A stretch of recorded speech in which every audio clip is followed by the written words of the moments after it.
Imagine a city so sacred that three of the world's great religions each believe God himself chose it above all other places on earth. A city that has been conquered, destroyed, rebuilt, and fought over more times than almost any other place in human history. A city where the stones themselves seem to carry the weight of millennia. Now ask yourself this: how does one city become the center of so much devotion and so much devastation? What is it about this particular hill, in this particular corner of the ancient world, that has made kings and prophets, crusaders and caliphs, emperors and generals all willing to die and kill for its possession? And perhaps most urgently, after 4,000 years of conquest and catastrophe, what does Jerusalem's story tell us about the human need to make a place holy? If those questions pull at you the way they pull at us, you are in the right place. Subscribe to the channel and hit the like button. It genuinely helps us keep making deep, carefully researched histories like this one, and it means we can keep going without the myths and the shortcuts. Now, let us go back to the very beginning. Before the great temples were built, before the pilgrims arrived, before the armies came, there was a ridge, a limestone ridge rising roughly 750 meters above sea level in the highlands between the Jordan River and the Mediterranean coast. The land around it was not especially fertile. It had no major river running through it, no natural harbor, no obvious strategic advantage that would explain why it, of all places, became the most contested city in history. And yet here we are. The earliest evidence of human settlement on this ridge dates back to at least the 4th millennium before the Common Era, roughly 6,000 years ago. Archaeologists have found traces of a small Chalcolithic settlement, meaning a community living in the transitional period between stone and copper tools. These were not city builders in any grand sense. They were farmers and herders, drawn to the site by the Gihon Spring, the single most important geographical fact about early Jerusalem. In a region where water was scarce and survival depended on reliable sources, the Gihon was a lifeline. The spring still flows today, beneath the modern city, a quiet reminder that before Jerusalem was holy, it was simply alive. By the early Bronze Age, around 3000 BCE, a more organized settlement had taken shape. We know from Egyptian texts, specifically a set of documents known as the Execration Texts, dating roughly to the 19th and 18th centuries BCE, that a city called Rusalimum or Urusalim existed in this region. The name itself is ancient, and its exact meaning is debated. Some scholars connect it to a Semitic root meaning foundation of peace or foundation of Shalem, Shalem being a Canaanite deity associated with the evening star. Others dispute this etymology. What is not disputed is that the city was already known, already named, already significant enough to appear in foreign records thousands of years before the stories most people associate with Jerusalem even begin. This is the first important thing to understand about Jerusalem. Its history did not begin with the Bible, and it did not begin with any single people. It began with water and with the universal human need to survive. Now here is where the story becomes genuinely fascinating, and where we need to be careful, because the historical record and the religious traditions do not always align neatly, and honest history requires us to acknowledge that. The Hebrew Bible introduces Jerusalem through a figure named Melchizedek, described as the king of Salem and a priest of God Most High, who blesses the patriarch Abraham. This is one of the earliest biblical references to the city, and it is notable precisely because Melchizedek is not described as an Israelite. He is a Canaanite priest-king. The text seems to acknowledge, almost in passing, that this place was already sacred before the Israelites arrived, that holiness was already present in the land before the people who would make it most famous claimed it as their own. The Canaanites who inhabited this ridge in the 2nd millennium BCE are known in the Bible as the Jebusites. Archaeological evidence confirms a walled, organized city on the southeastern hill of what is now Jerusalem during the Middle and Late Bronze Ages.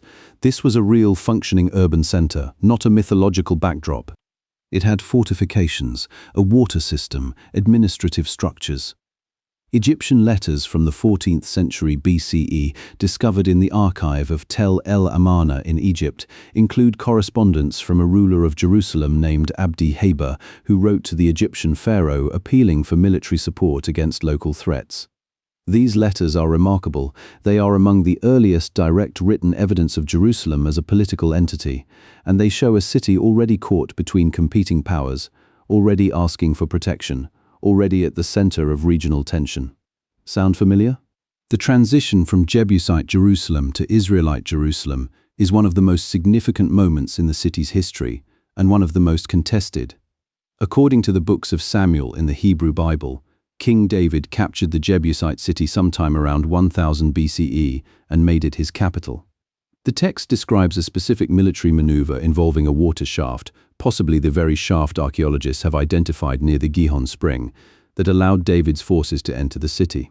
David then brought the Ark of the Covenant to Jerusalem, transforming it from a political capital into a religious one as well. Here is where historians must be careful. The biblical narrative is detailed and vivid, but the archaeological evidence for a large, centralized Israelite kingdom under David and his son Solomon in the 10th century BCE is limited and actively debated. Some archaeologists, often called minimalists, argue that the evidence points to a relatively modest highland chiefdom rather than the grand empire described in the Bible. Others, the maximalists, argue that absence of evidence is not evidence of absence, and that the biblical account is broadly reliable. The truth, as is so often the case, is probably somewhere in between, and the debate continues. What does seem clear is this: by some point in the early 1st millennium BCE, Jerusalem had become the central sanctuary of the Israelite religious tradition. Whether Solomon's temple was built exactly as described, whether it was as grand as the text suggests, these remain open questions. But that a temple existed on the ridge that would become known as the Temple Mount, and that it served as the focal point of Israelite worship, is supported by the overall weight of the evidence. And the consequences of that fact, the idea that this specific location was where God dwelled, where sacrifice was offered, where heaven and earth touched, would echo for the next 3,000 years. Now let us talk about the first catastrophe. In 586 BCE, the Babylonian king Nebuchadnezzar II besieged Jerusalem. This was not his first campaign in the region. He had already subjugated the kingdom of Judah once and installed a puppet king. But when that king, Zedekiah, rebelled and sought Egyptian support, Nebuchadnezzar returned with overwhelming force. The siege lasted roughly 18 months. When the walls finally broke, the Babylonian army entered the city, burned the temple, destroyed the royal palace, tore down the city walls, and deported a significant portion of the population to Babylon. This was a catastrophe of almost incomprehensible magnitude for the people of Judah. The temple was not just a building, it was the house of God. Its destruction raised a theological crisis that the Israelites had never faced before. If God lived in the temple, and the temple was gone, where was God? The answers that emerged from that crisis, the development of synagogue worship, the compilation and editing of the Hebrew scriptures, the deepening of a portable text-based religious identity, would transform Israelite religion into what we now recognize as Judaism. The Babylonian exile did not destroy the Jewish people. In a strange, terrible way, it made them. But Jerusalem itself lay in ruins. Then came Persia. In 539 BCE, the Persian king Cyrus the Great conquered Babylon. What followed was one of the genuinely surprising moments in ancient history. Rather than continuing the Babylonian policy of forced relocation and cultural suppression, Cyrus issued what has become known as the Cyrus Cylinder, a declaration allowing displaced peoples to return to their homelands and rebuild their temples. The Jewish exiles were permitted to return to Judah. Under leaders like Zerubbabel and later Ezra and Nehemiah, the temple was rebuilt. This second temple, completed around 516 BCE, would stand for over 500 years. The city walls were reconstructed. Jerusalem breathed again. This Persian period is often overlooked in popular history, but it is enormously important. It was during this era that much of the Hebrew Bible took its final shape. The community that returned from exile was changed, more focused on the written Torah, more defined by religious practice and communal identity. The Jerusalem that emerged from the Persian period was not simply a restoration of what had been, it was something new, built on the memory of catastrophe and the experience of survival. Now the world was about to get much larger and much more complicated. In 332 BCE, Alexander the Great swept through the Levant on his way to conquering Egypt and Persia. According to Jewish tradition, though this is not confirmed by contemporary Greek sources, Alexander visited Jerusalem and was shown a prophecy in the book of Daniel that foretold his conquests, leading him to treat the city favorably. Whether or not that story is true, the impact of Alexander's conquests was real and lasting. Jerusalem entered the Hellenistic world, the world of Greek language, Greek culture, Greek philosophy. For the next 2 centuries, it would be caught between competing Greek successor kingdoms. After Alexander's death in 323 BCE, his empire fractured. Jerusalem initially fell under the control of the Ptolemaic dynasty, based in Egypt. Then, in 98 BCE, the Seleucid king Antiochus III defeated the Ptolemies and took control of Judea. For a time, relations between the Jewish population and the Seleucid rulers were relatively stable.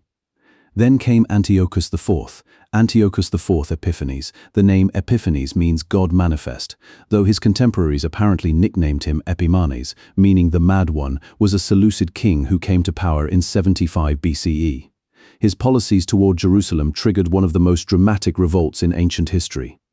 In 167 BCE, Antiochus issued decrees banning Jewish religious practice, the observance of the Sabbath, circumcision, the keeping of the Torah. He installed a Syrian garrison in Jerusalem, looted the temple treasury, and according to the books of Maccabees, desecrated the temple altar by offering sacrifices there to Zeus.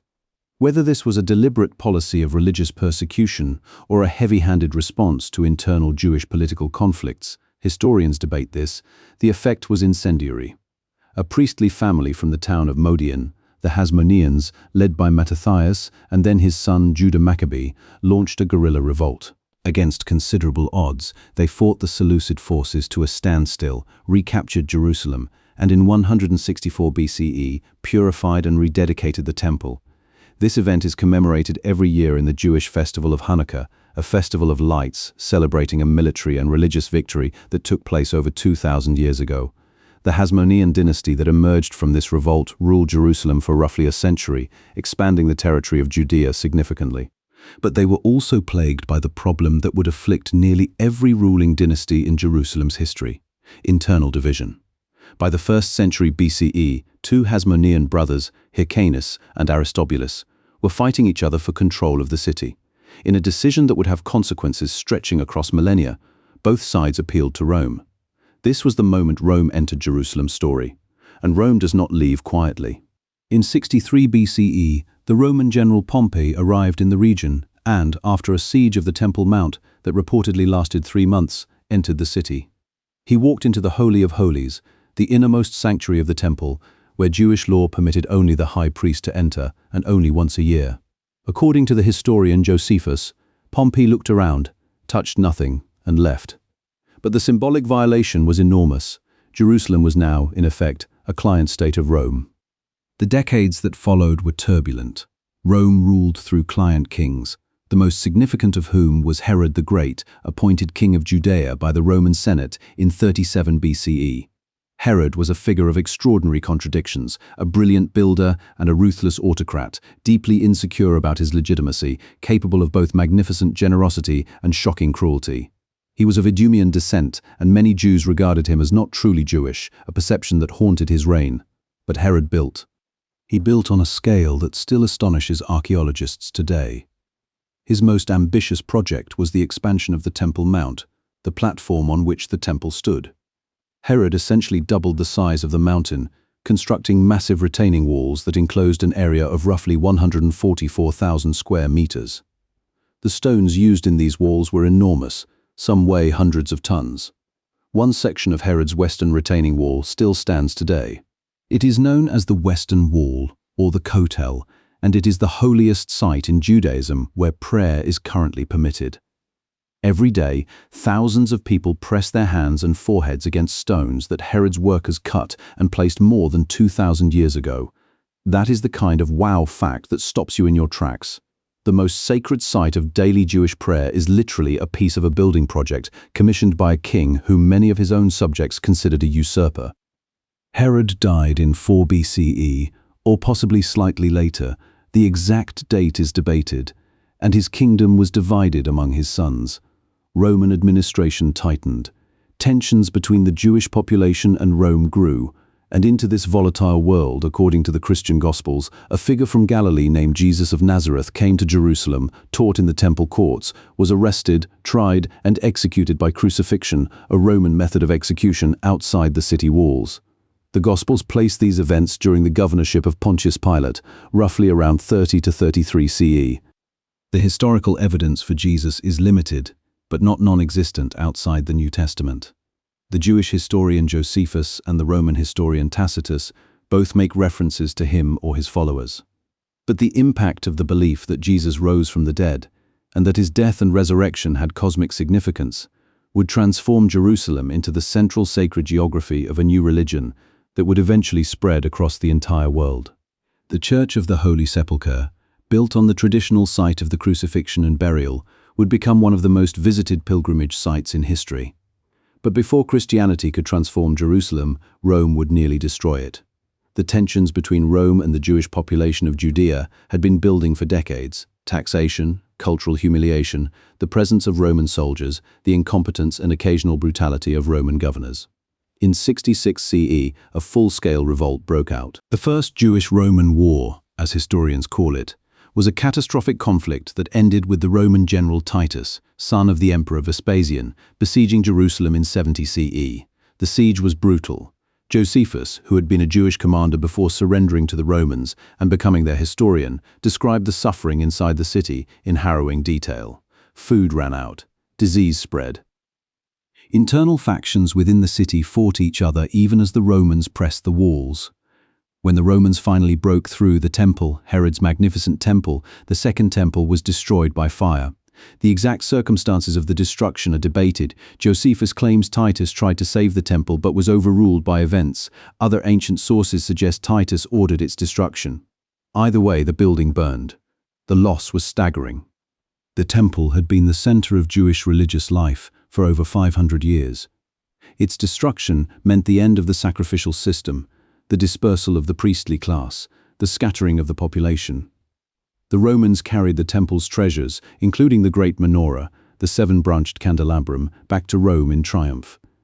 You can still see the image of that procession carved in relief on the Arch of Titus in Rome, a monument that stands to this day. Jerusalem was not finished, but it would never be the same. A second revolt, the Bar Kokhba revolt of 132 to 135 CE, ended even more decisively. The Roman Emperor Hadrian crushed the rebellion, renamed the province Syria Palestina, and built a new Roman city called Aelia Capitolina on the ruins of Jerusalem. Jews were reportedly forbidden from entering the city on pain of death, though the enforcement of this ban varied over time. A temple to Jupiter was constructed on or near the Temple Mount. The Roman city was laid out on a standard grid plan. Some of that grid is still visible in the street pattern of the old city today. For the next 2 centuries, Jerusalem was a Roman city with a largely pagan character. Then, in the 4th century CE, everything changed again, and this time the agent of transformation was an emperor. Constantine the Preso-Aha, who became sole ruler of the Roman Empire in 324 CE, was a Christian, or at least a convert to Christianity, though the exact nature of his personal faith is debated by historians. What is not debated is what he did. He legalized Christianity throughout the empire, and he turned his attention to Jerusalem. His mother, Helena, made a famous pilgrimage to the city around 326 to 328 CE, and, according to tradition, identified the sites of the crucifixion, burial, and resurrection of Jesus. Constantine ordered the construction of the Church of the Holy Sepulchre over these sites. The church was consecrated in 335 CE. This was a transformation of the First Order. Jerusalem was no longer a backwater Roman provincial city. It was now the holy city of the official religion of the Roman Empire. Pilgrims began to arrive from across the empire. Churches were built. The city's population grew. A new Christian identity was layered over the older Jewish and pagan ones. But empires, as always, do not last forever. In 614 CE, the Sassanid Persian Empire invaded and captured Jerusalem. The Persian conquest was brief. They held the city for about 15 years, but it was violent and destabilizing. Many of the Christian churches, including the Church of the Holy Sepulchre, were damaged or destroyed.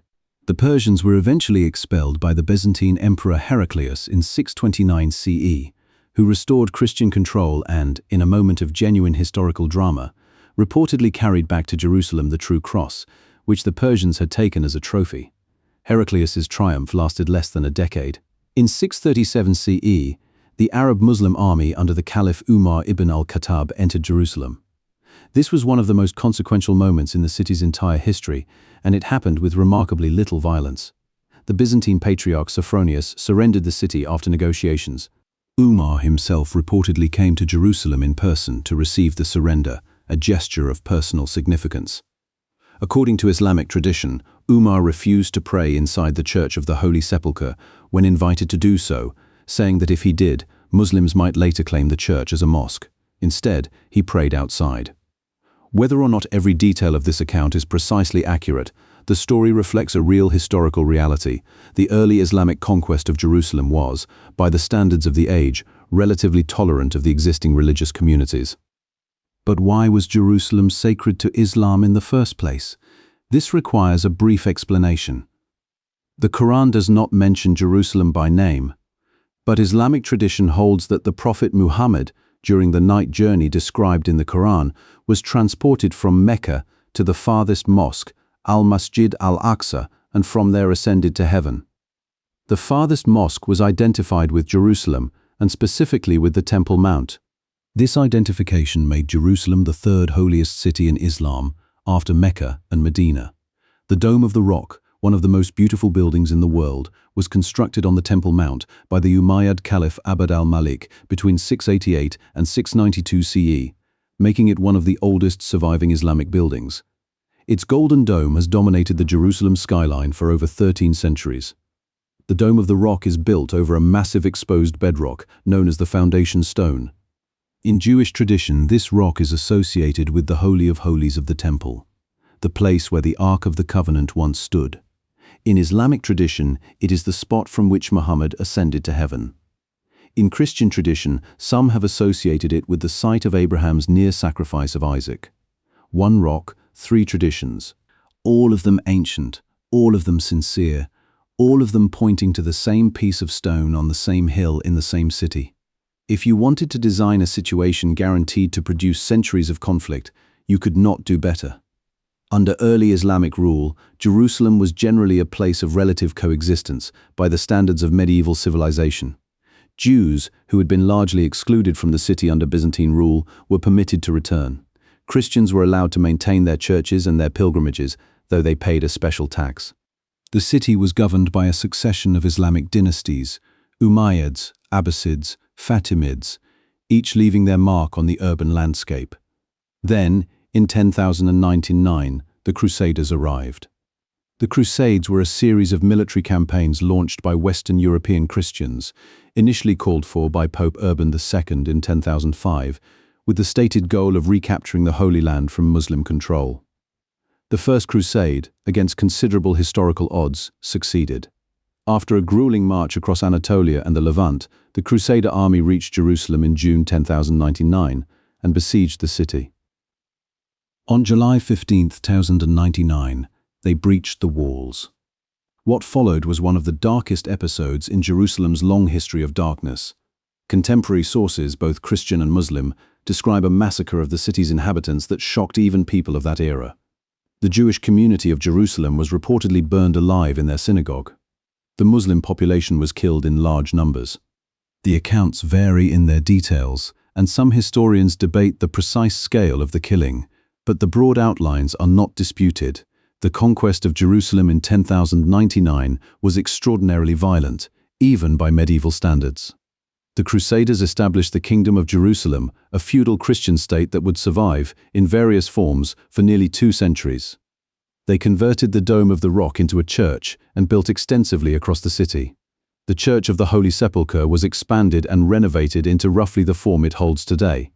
Jerusalem became, once again, a Christian city, though a very different kind of Christian city from the Byzantine one that had preceded it. But the Crusader kingdom was always precarious. It depended on a constant flow of support from Europe, and it was surrounded by Muslim powers that never accepted its existence. The turning point came in 1187. Saladin, Salah ad-Din Yusuf ibn Ayyub, was the Kurdish Muslim sultan who had united Egypt and Syria under his rule.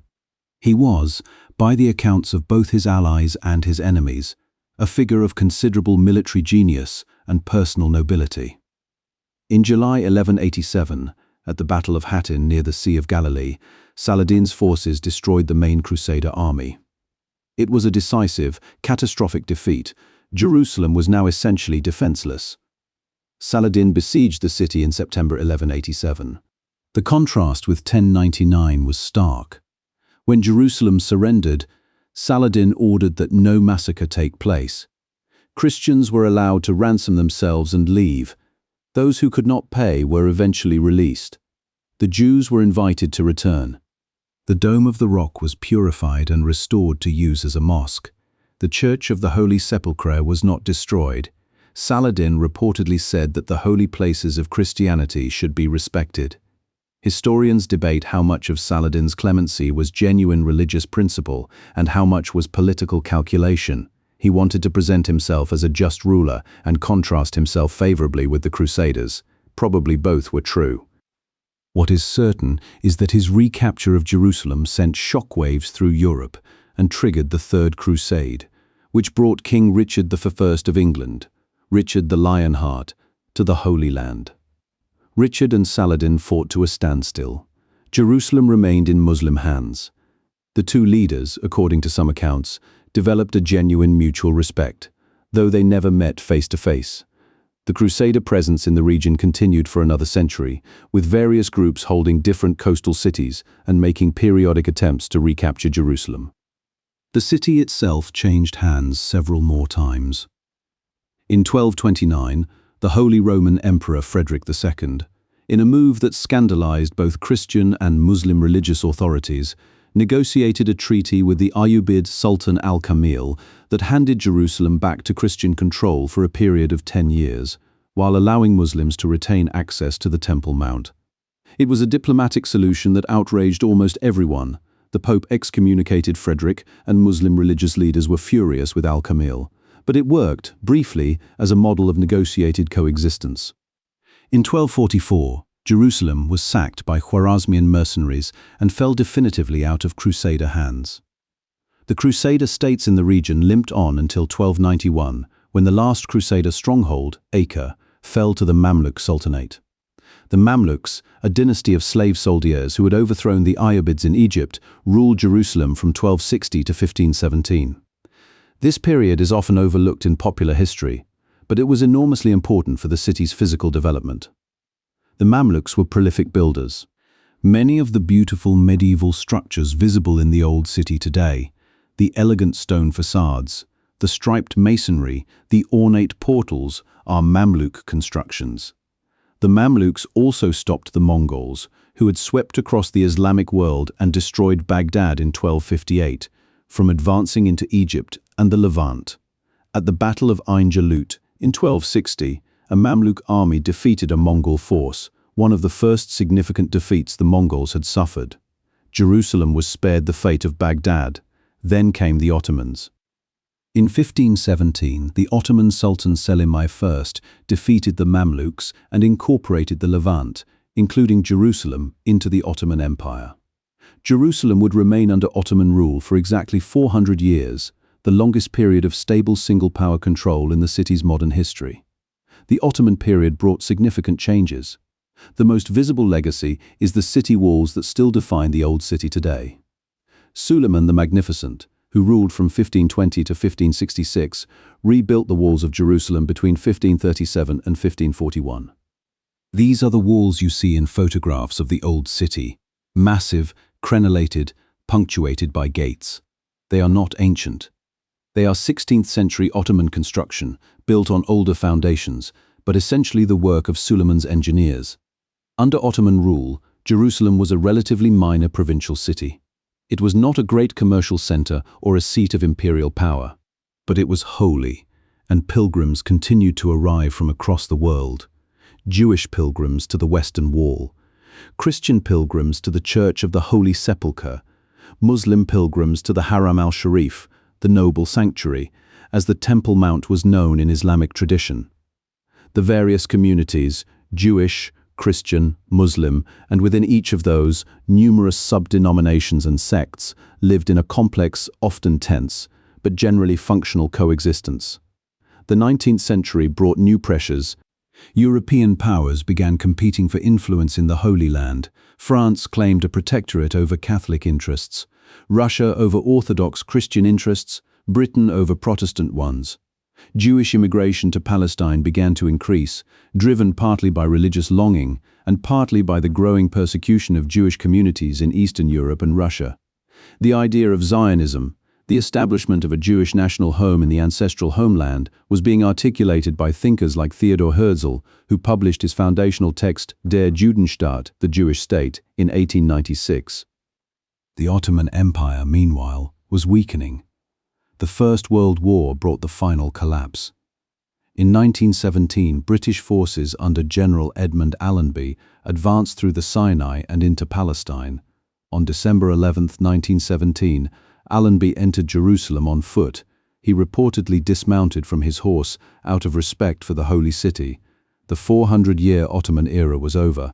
That same year, the British government had issued the Balfour Declaration, a letter from Foreign Secretary Arthur James Balfour to Lord Walter Rothschild, a leader of the British Jewish community, stating that the British government viewed with favour the establishment in Palestine of a national home for the Jewish people, while also stating that nothing shall be done which may prejudice the civil and religious rights of existing non-Jewish communities in Palestine.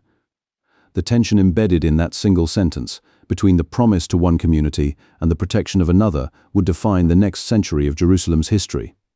Under the British Mandate for Palestine, established after the war, Jerusalem became the administrative capital of the territory. The city grew rapidly. Jewish immigration increased significantly, particularly as conditions for Jews in Europe worsened through the 1930s with the rise of the Nazi regime in Germany. The Arab population of Palestine, watching this demographic transformation with alarm, resisted. Tensions escalated into violence repeatedly throughout the Mandate period in 1920, 1929, 1936, and beyond. The Holocaust, the systematic murder of approximately 6 million Jews by Nazi Germany and its collaborators during the Second World War, gave the Zionist project a moral urgency that transformed the international political landscape. The survivors of the death camps had nowhere to go. The pressure for a Jewish state became overwhelming. In 1947, the newly formed United Nations proposed a partition plan for Palestine, dividing the territory into a Jewish state and an Arab state, with Jerusalem placed under international administration, given its importance to all three faiths. The Jewish leadership accepted the plan. The Arab states rejected it. On May 14, 1948, David Ben-Gurion declared the establishment of the State of Israel. The following day, the armies of Egypt, Transjordan, Syria, Iraq, and Lebanon entered the territory. The First Arab-Israeli War had begun. Jerusalem was at the heart of the fighting. The city was divided, the Jewish neighborhoods in the west, the Arab neighborhoods in the east, the Old City in the center. The Jewish quarter of the Old City, including the Western Wall, fell to the Jordanian Arab Legion in May 1948. Jewish residents were evacuated. The Western Wall was inaccessible to Jews for the next 19 years. The armistice agreements of 1949 left Jerusalem divided. West Jerusalem under Israeli control, East Jerusalem, including the Old City, under Jordanian control. The city was cut in two by walls, fences, and minefields. Families were separated. The situation was tense, fragile, and deeply unsatisfying to all parties. Then came June 1967. The Six-Day War, fought between Israel and the coalition of Egypt, Jordan, and Syria, lasted, as its name suggests, 6 days. On June 7, 1967, Israeli paratroopers broke through the Lion's Gate and entered the Old City of Jerusalem. Within hours, Israeli forces had reached the Western Wall. The images of Israeli soldiers standing at the wall, some of them weeping, were broadcast around the world.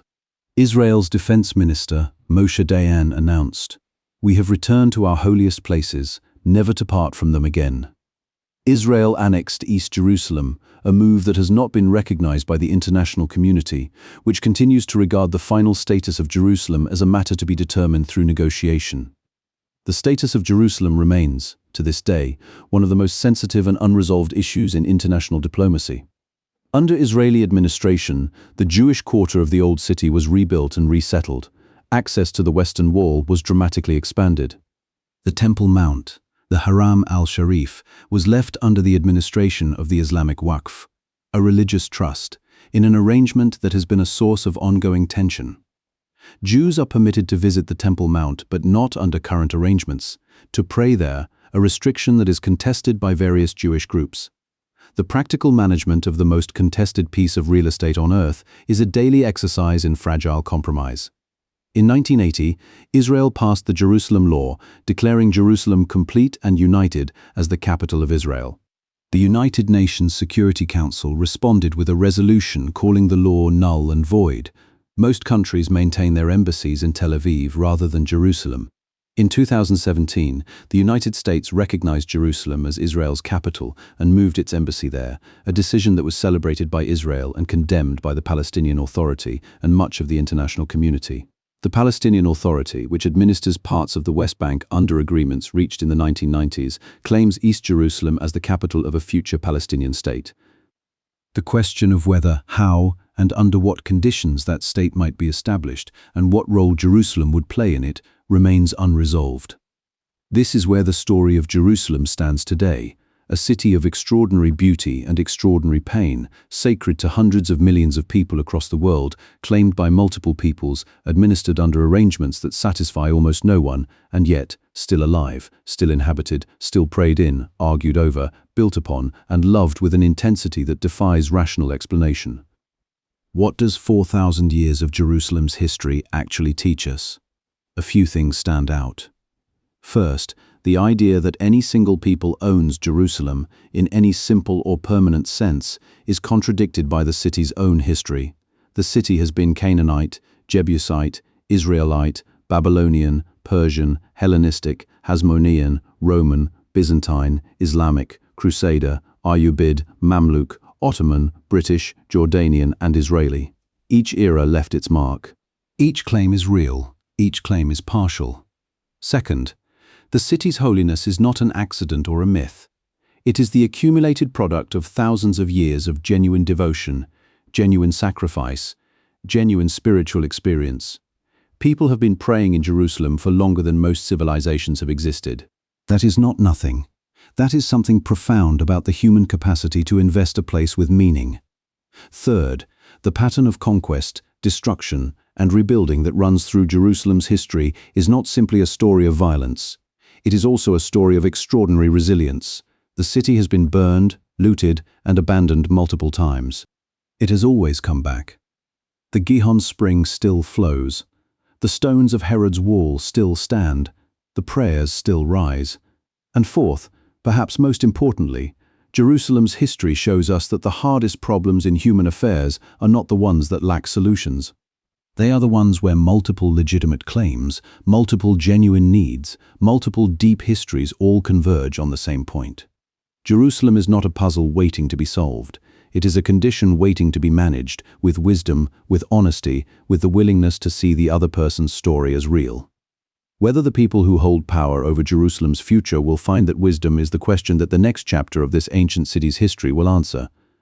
The story of Jerusalem is, in the end, the story of what human beings do when they believe something is sacred. They build, they fight, they mourn, they return, they build again.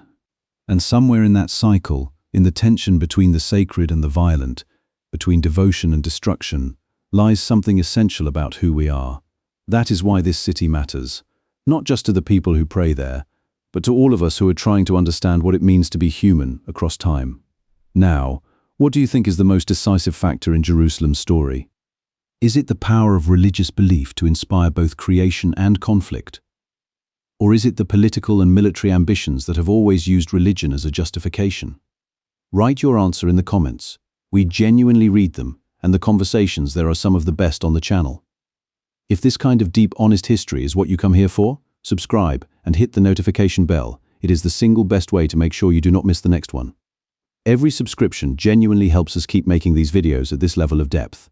And in the next video, we are going to examine the Crusades in full, Not the simplified version of holy warriors versus infidels, but the real, complicated, morally ambiguous story of what happened when medieval Europe decided to march to Jerusalem, how it started, why it ultimately failed, and what it left behind. That one is going to surprise you. We will see you there. The story, however, does not end with grand philosophical reflections. History never does. It continues in the streets, in the markets, in the daily lives of the people who actually live inside those ancient walls. And to understand Jerusalem fully, we need to spend some time with the city as it actually exists. Not as a symbol, not as a theological concept, but as a living place. Walk through the old city today, and you are walking through one of the most compressed human environments on Earth. The old city covers roughly 1 square kilometer, about the size of a small neighborhood in any modern city.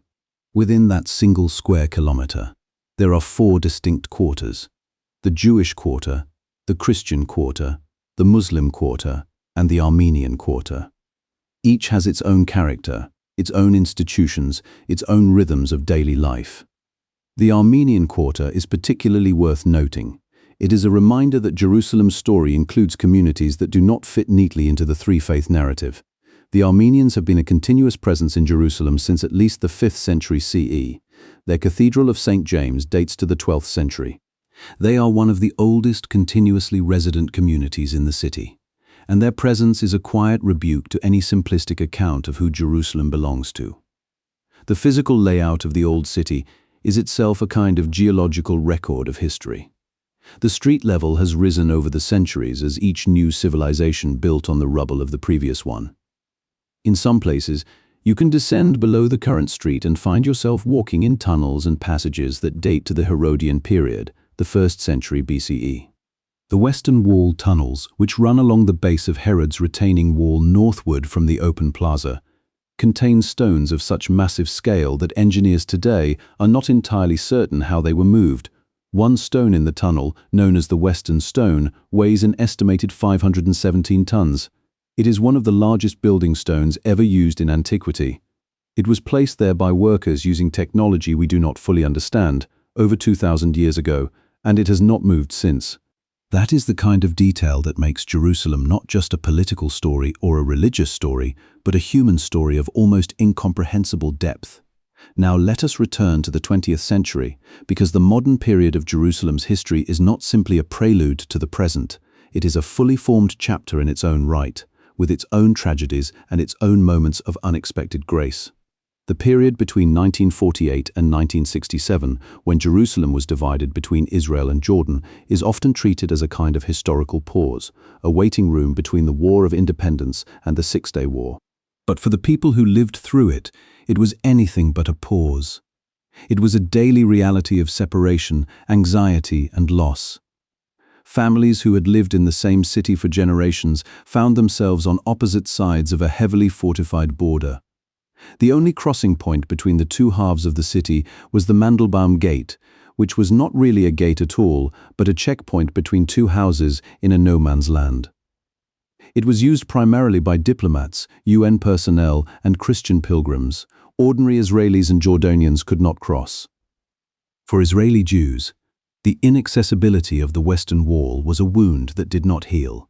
For Palestinian Arabs who had fled or been displaced from West Jerusalem in 1948, the loss of their homes and neighborhoods was equally devastating.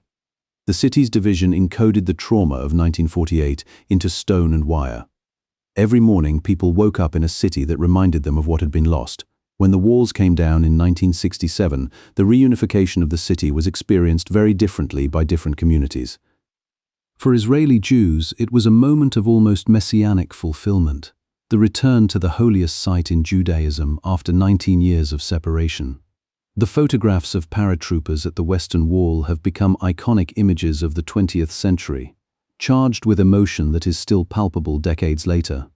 For Palestinian Arabs, the same event was experienced as a military occupation, the loss of control over their neighborhoods, their institutions, their daily lives. The same moment understood in completely opposite ways by people standing a few hundred meters apart. This is the central psychological reality of modern Jerusalem. It is a city where the same events carry opposite meanings depending on who you are. The same street can be a site of liberation for one community and a site of loss for another. The same building can be a symbol of return for one people and a symbol of dispossession for another. This is not a problem that can be resolved by better public relations or clearer communication. It is a structural condition of the city's history, built into the very stones. The decades following 1967 saw Jerusalem grow dramatically. Israel invested heavily in developing the western part of the city and in building new neighborhoods on land captured in 1967, what Israel calls neighborhoods and what most of the international community calls settlements. The population of the city increased substantially. The infrastructure of a modern capital was built. Universities, hospitals, museums, government buildings, all the apparatus of a functioning state capital was constructed and expanded. At the same time, the Palestinian population of East Jerusalem found itself in a complex and often frustrating legal situation. Palestinian residents of East Jerusalem were given the status of permanent residents of Israel, not citizens but residents with the right to live and work in the city and access social services, but without the right to vote in national elections. This status can be lost if a resident moves abroad for an extended period. It cannot be passed automatically to children born outside Jerusalem. Critics argue that this system has been used to gradually reduce the Palestinian population of the city. Israeli officials dispute this characterization. The Oslo Accords of the 1990s, the agreements between Israel and the Palestine Liberation Organization that established the Palestinian Authority and created a framework for eventual Palestinian statehood, explicitly deferred the question of Jerusalem's final status to later negotiations. This was a pragmatic decision, recognizing that Jerusalem was too explosive an issue to tackle in the early stages of the peace process. But deferral is not resolution, and the unresolved status of Jerusalem has cast a shadow over every subsequent attempt to reach a final peace agreement. The Camp David summit of 2000, where President Bill Clinton brought Israeli Prime Minister Ehud Barak and Palestinian Authority Chairman Yasser Arafat together in an intensive attempt to reach a final status agreement, broke down in part over Jerusalem. The exact reasons for the failure of Camp David are disputed. Both sides have offered different accounts, and historians continue to debate who bears more responsibility. What is clear is that the question of sovereignty over the Temple Mount and the Haram al-Sharif was among the most intractable issues. Neither side could accept arrangements that seemed to compromise their fundamental claims to the city's holiest ground. The Second Intifada, which began in late 2000 following a controversial visit by then Israeli opposition leader Ariel Sharon to the Temple Mount, brought years of violence to Jerusalem and the wider Palestinian territories. Suicide bombings in Jerusalem's markets, buses, and restaurants killed hundreds of civilians. Israeli military operations in the West Bank and Gaza killed thousands of Palestinians. The violence deepened the mutual fear and mistrust between the two communities to a degree that has not fully healed. Jerusalem today is a city of roughly 970,000 people, making it the largest city in Israel by population, though Tel Aviv's metropolitan area is larger. It is a city of extraordinary contrasts. Ultra-Orthodox Jewish neighborhoods where residents dress in the style of 18th-century Eastern Europe exist a short distance from Palestinian neighborhoods, from secular Israeli neighborhoods, from international hotels and diplomatic compounds. The Old City, with its labyrinthine alleys and its extraordinary density of sacred sites, receives millions of visitors every year. On any given day, you might find a bar mitzvah ceremony at the Western Wall, a Palm Sunday procession through the Christian Quarter, and the call to prayer echoing from the minarets of the Temple Mount, all within earshot of each other. The Church of the Holy Sepulchre itself is a microcosm of Jerusalem's complexity. The church is shared, sometimes uneasily, between 6 different Christian denominations: the Greek Orthodox, the Roman Catholic, represented by the Franciscans, the Armenian Apostolic, the Coptic Orthodox, the Ethiopian Orthodox, and the Syriac Orthodox. Each denomination controls specific areas and specific times for worship. The precise boundaries of these arrangements were largely fixed in the 19th century under a framework called the status quo, which was established by the Ottoman authorities and has been maintained with modifications ever since. The key to the church's main entrance is held, by long tradition, by a Muslim family, the Jude family, and the door is opened and closed by another Muslim family, the Nusayba family. This arrangement, which dates back centuries, was reportedly established to prevent the various Christian denominations from fighting each other over who controlled access. It is either a beautiful example of interfaith pragmatism or a slightly absurd monument to the inability of Christians to agree with each other, depending on your perspective. There is a famous story, probably apocryphal, but too perfectly Jerusalem to ignore, about a ladder on a ledge above the entrance to the Church of the Holy Sepulchre. The ladder has been there since at least 1728, when it appears in an engraving of the church. It remains there today because, under the status quo, no one can move anything in the common areas of the church without the agreement of all the denominations, and no such agreement has been reached regarding the ladder. It has been sitting there for nearly 300 years, a small wooden monument to the difficulty of consensus in a city where everyone has a claim. Jerusalem's archaeological landscape continues to yield new discoveries that reshape our understanding of the city's past. In recent decades, excavations have uncovered a 1st-century street along the base of the Temple Mount, a Byzantine cardo, the main colonnaded street of a Roman city in the Jewish quarter, and numerous artifacts that illuminate daily life across the city's many historical periods. Each new discovery is also, inevitably, politically charged. Archaeology in Jerusalem is never purely academic. The question of what is found, where it is found, and how it is interpreted carries implications for competing historical narratives and contemporary political claims. This is perhaps the deepest lesson of Jerusalem's history. In this city, the past is never safely in the past. It is always present, always active, always being mobilized by someone in the service of some contemporary argument. The ruins are not neutral. The stones are not silent. Every excavation is also a political act, and every political act reaches back into history for its justification. And yet, and this is important, Jerusalem is also simply a city where people live, where children go to school and parents go to work, and old men sit in cafes and argue about football, where the smell of fresh bread from the bakeries in the Muslim quarter mingles with the incense from the churches and the sound of prayers from the synagogues, where, on Friday afternoons, the light turns golden over the dome of the rock, and the whole city seems for a moment to justify every poem and prayer that has ever been written about it. The American writer Mark Twain visited Jerusalem in 1867 and wrote about it with his characteristic dry skepticism, finding it smaller and shabbier than he had expected, its sacred sites cluttered with what he considered religious kitsch. But even Twain, who was not given to sentimentality about religion, acknowledged that Jerusalem had a quality he could not entirely explain away, a weight of accumulated human experience that pressed on the visitor from every direction. That weight is real. It is the weight of 4,000 years of people who believed, with absolute sincerity, that this particular place mattered more than any other place on earth. Whether or not you share that belief, the accumulated force of it is one of the most powerful historical phenomena in human experience. Jerusalem has been shaped by belief in a way that almost no other city has. And belief, as Jerusalem's history demonstrates over and over again, is one of the most powerful forces in human affairs, capable of building the most beautiful things in the world and capable of justifying the most terrible ones. The question that Jerusalem poses to us, the question it has been posing for 4,000 years, is whether human beings can find a way to honor what is sacred to them without denying the sacredness of what others hold dear. Whether the devotion that builds temples and domes and churches can coexist with the humility to recognize that the divine, if it exists, is probably not the exclusive property of any single people or tradition. Jerusalem has not yet answered that question. But the fact that it is still standing, still inhabited, still prayed in by people of three faiths, after everything it has been through, the destructions, the conquests, the exiles, the massacres, the wars, suggests that the answer is not entirely beyond reach. The city endures. The spring still flows.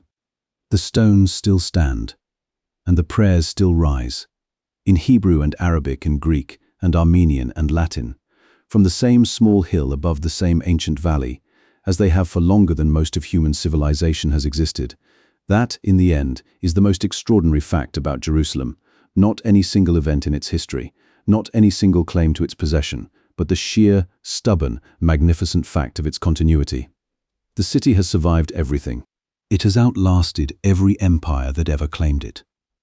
And it will, in all probability, outlast the current conflicts that define it, just as it outlasted all the conflicts that came before. What comes next for Jerusalem is not written yet. That chapter belongs to the living. Now, Here is what we want to hear from you. After everything you have just learned about Jerusalem, 4,000 years of conquest, devotion, destruction, and survival. What do you think is the single most important lesson this city's history offers us today? Is it about the dangers of mixing religion and politics?